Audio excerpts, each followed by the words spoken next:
भारत जोड़ो यात्रा के पहले चरण को लेकर राहुल गांधी ने बड़ा खुलासा किया है। वो एक बार फिर यात्रा का दूसरा चरण शुरू करने जा रही हैं। ये यात्रा गुजरात से शुरू होकर मेघालय तक जाएगी, लेकिन उससे पहले राहुल ने भारत जोड़ो यात्रा को लेकर बड़ी बात कही है।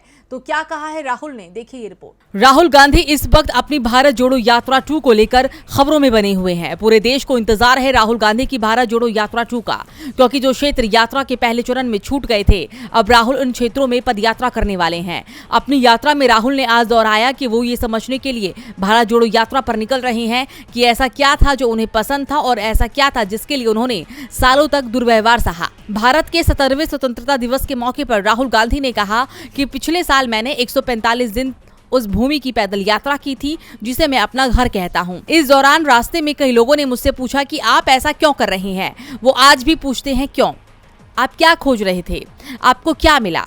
इन सवालों पर कांग्रेस नेता ने कहा कि मैं उस चीज को समझना चाहता था जो मुझे पसंद थी, जिस चीज के लिए मैं अपनी जान तक देने को तैयार था, वो चीज जो मुझे इतने सालों तक इतना दर्द और दुर्व्यवहार झेलने पर मजबूर कर सकती है। मैं निश्चित रूप से जानना चाहता था कि आखिर मुझे क्या चीज पसंद है। उन्होंने आगे कहा कि सालों से मैं हर शाम 8 से 10 किलोमीटर दौड़ता था, तो मैंने सोचा कि 25 किलोमीटर में आसानी से चल सकता हूँ। मुझे यकीन था कि चलना आसान होगा।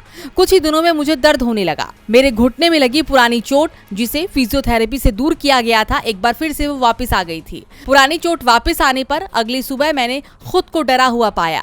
मैंने सोचा आगे 3800 किलोमीटर की दूरी कैसे तय करूंगा। मेरा अहंकार वहीं खत्म हो गया। कुछ दिनों की यात्रा के बाद फिजियो हमारे साथ थे। उन्होंने सलाह दी, लेकिन दर्द बना रहा। कन्याकुमारी से कश्मीर भारत जोड़ो यात्रा का नेतृत्व करने वाले कांग्रेस नेता ने कहा कि जब भी वो रुकने के बारे में सोचते, कोई ना कोई आता और उन्हें जारी रखने का ऊर्जा उपहार में दे जाता। उन्होंने कहा कि एक बार एक सुंदर पत्र लेकर आई एक प्यारी सी बच्ची, दूसरी ओर कुछ केले के चिप्स के साथ एक बूढ़ी औरत, फिर एक आदमी जो अचानक दौड़कर मेरे पास आया और मुझे गले लगा लिया।